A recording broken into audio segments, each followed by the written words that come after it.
So all we do is replace, all we're going to do is replace the x and y. So instead of f of x equals 2x squared plus 4, we switch the x over to where the f of x was, and we write our f of x inverse, or our inverse of the function, if you will.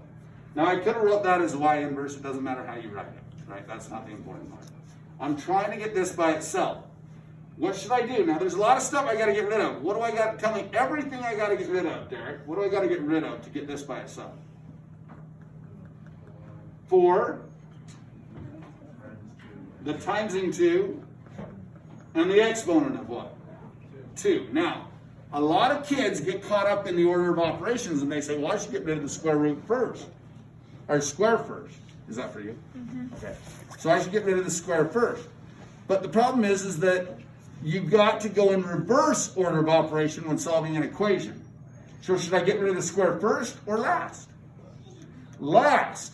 I should get rid of addition and subtraction first. That's what comes last in order of operations, right? And then get rid of multiplication and division. That comes second. And then get rid of the exponent. You see what I'm saying? So I've got to pedal backwards, if you will, when solving an equation. When I'm getting this by itself, I don't get rid of the square first. I get rid of the square last. Everybody got that? That's where a lot of kids mess this one up. So I'm first going to subtract what? 4. Now, these aren't like terms, so I still write x minus 4. See, I can't combine them. Equals 2f of x, inverse of x, raised to the second. Okay? Now what? Should I square root it? Still not square root it, right? I need to divide by what first? 2. So this is x minus 4 over 2 equals f inverse of x squared. Now what? Now am I ready to take the square root? Yes. So now I want to square root both sides. So f inverse of x equals plus or minus the square root of x minus 4 over 2. Okay? Now really I shouldn't be leaving that square root in the bottom, but I don't care. Okay? Does anybody have a graphing calculator? Do you have a graphing calculator? We'll graph this one. This top one's easy to graph. Let's think about what this is doing. And I'll show you what it's doing. So let's graph this one. This one's easy to graph. Where should I start? Up at what? 4. So I'm just going to go up here 4. 1, 2, 3, 4. And it's twice as thin, right, as the normal x squared graph. So I'm going to go over 1 and up. Normally 1, but this time 2. Normally I'd go over 2 and 4 because 2 squared is 4. You with me? But I got to go 4 times 2 is 8. So I'm going to go over 2 from the vertex up 8. Those are those 2 points. So this goes up here like this and like that, real tight. Everybody got it? Now guess what's going to happen? Think about what happened with this line. This line really flipped and flipped again. Okay? So this needs to flip this way and then flip that way. In other words, it's really going to lay down where? By the way, you can see underneath here, x square root of x minus 4, where should it move to? Right 4, right? So this is going to go right 4, and it's just going to lay this sucker down. I'm going to go up 1 and up and over 2 from this point. Down 1 and over 2 from this point. And up 2 and over 8, 1, 2, 3, 4, 5, 6, 7, 8 from that point. And down 2 and over 8 from that point. So this one's really thin also, but it's laying what? It's laying down. All that did is lay down. Or in other words, we rotated at 90 degrees. Can you see that? And by the way, think about a piece of paper being right here. What would happen if I had a piece of paper on that line XY? If I folded this, where would it lay? Right there. You with me? How about this one? If I folded this part of the line, where would it match? The part of the inverse. If I folded this part of the line, where would it match? The part of the inverse. That's what's cool about it. So just like this one lays upon itself, upon the inverse, this one will lay upon the inverse also. Okay? So when you put in this line and you do the graph and you fold across the line xy, it should end up laying upon itself, upon its inverse, I should say. The function should lay upon its inverse. Everybody with me so far? Okay, so that's the inverse there. Okay, this is the inverse.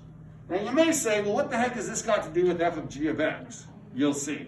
It's kind of cool, actually, when you see this part. So yesterday we talked about doing functions within functions, right? So this is saying, now by the way, I wrote it two ways because it can be written two ways. It either says f of g of x, that's how you read that, and it'll just say f o g, which is like 5, but this o is very small, okay? Or it'll do f of g of x with it in parentheses.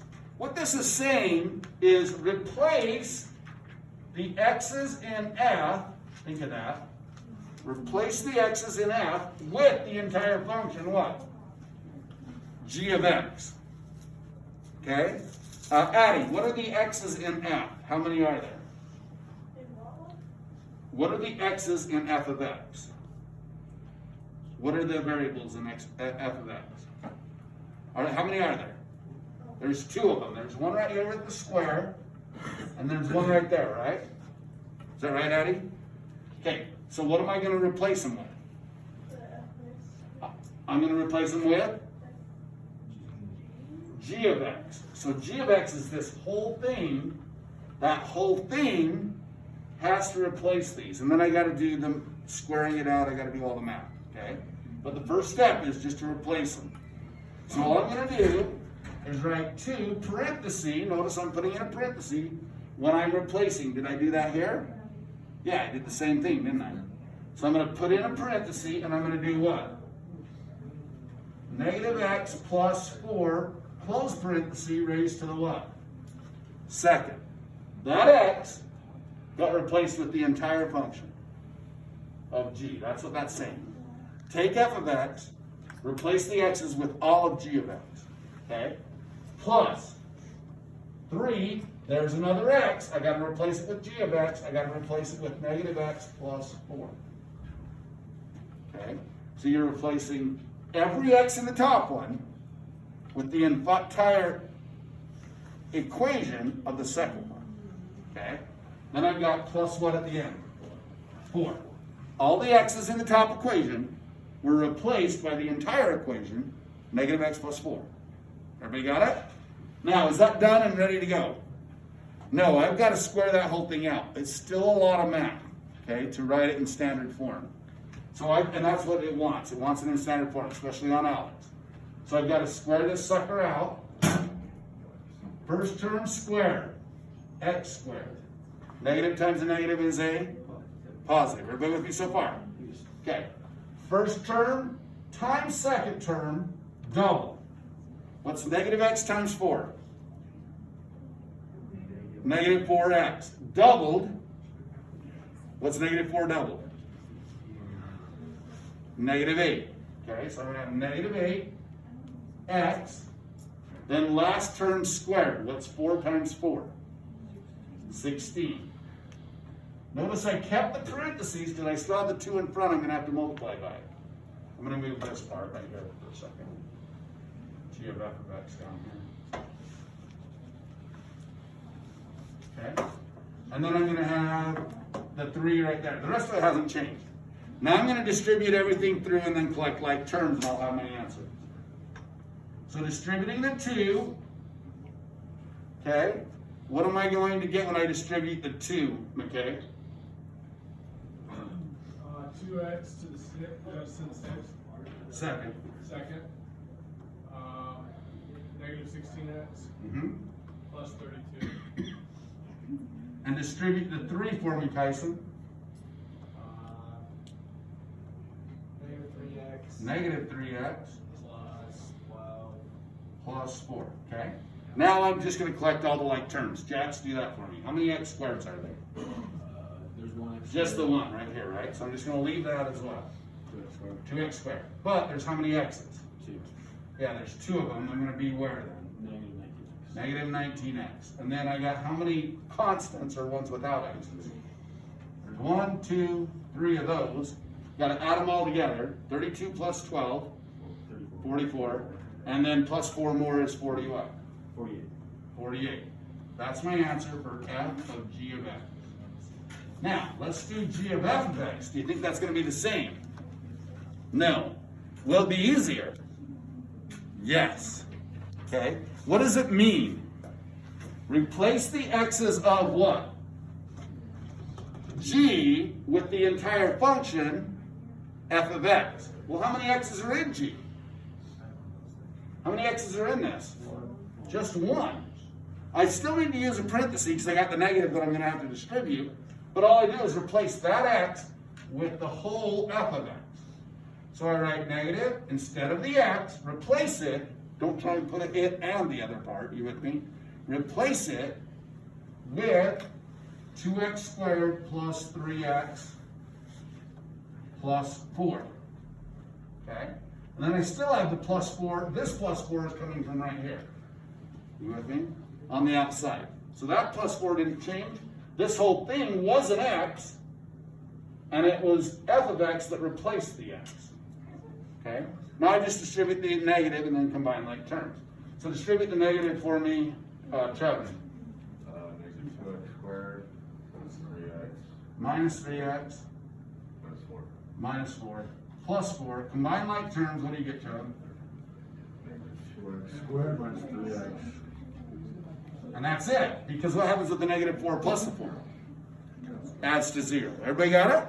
That was easy. Like I said, one of them will usually be pretty easy. The other one's going to take a little work to square it out and do all that. Do I need to review squaring out one more time? You want me to review that one more time? Let's just do one, just to remind you, because you're going to have these on the assignment. What if I have 2x plus 3 squared? Okay? How do I square this out? This is just a reminder. We've done it before earlier in the year. But just to remember, I take the first term and what? Square it. So what's 2 squared? 4x squared. Everybody got that? First term squared. That's how I got this. Now I take the first term times the second term times 2. First term times second term times 2. Or first term times second term double. So 2 times 3 is 6. Doubled is 12x. Okay, the x is still there. First term times second term times 2. That's how I get that. Then I take the last term what? Squared. Don't times it by 2. Square it. 3 times 3 is what? 9. Okay, I just wanted to review that because when you start substituting in a square, you're going to have that happen a lot, right? When you put a linear equation in for a x squared term, you're going to have to square things out a lot. So make sure you understand that. First term, first squared, first times second times 2. Last squared. That's what I did. Okay? I might write that underneath it so you know. Okay? All right. Now, let's do this one and you'll see something cool happen. Okay? You're going to see something cool happen when we do this one. Okay? Let's do it. So Maggie, what should I write down if I'm doing f of g of x? What am I replacing? The x in what? The x in, nope, the x in f, replace the x in f with the whole equation of what? G of x. You with me? So I'm going to write 2 parentheses instead of this x, what am I replacing it with? Yeah, x minus 3 over 2. Oh, sorry. X minus 3 over 2. And then I got to add what? 3. Everybody got it so far? This is actually going to turn out pretty easy. Sid, what's going to happen with the 2 and the 2? They're gonna divide each other out. That leaves x minus 3 plus 3. What happens with the negative 3 and the plus 3, Alejandro? The plus 3 and minus 3. Yeah. Adds to what? They cancel out or add to 0, right? What's my answer then? X. Say, oh. You may not be saying, oh yeah, but you will be in a minute. Okay, let's do the other one. Brody, what should I write? What does this say to me? What is it saying to do? Replace the x in what?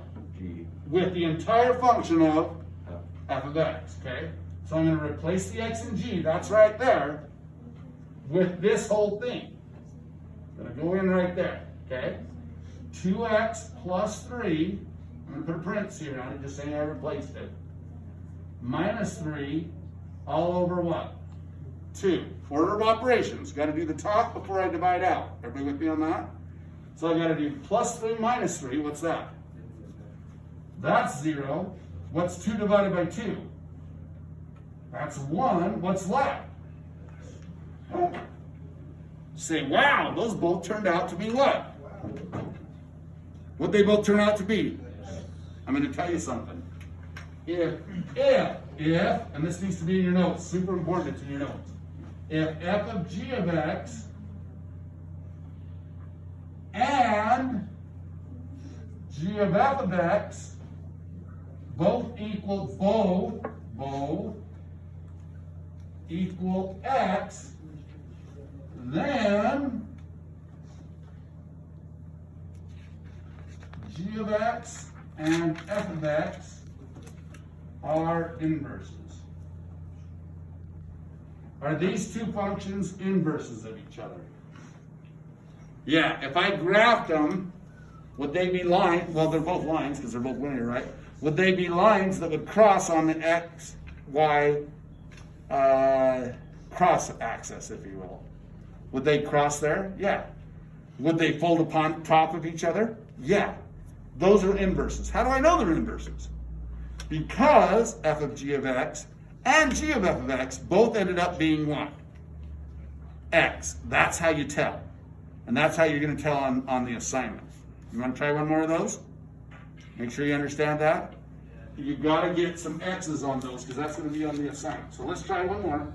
All right, so let's say f of x is 3x minus 2, and then g of x is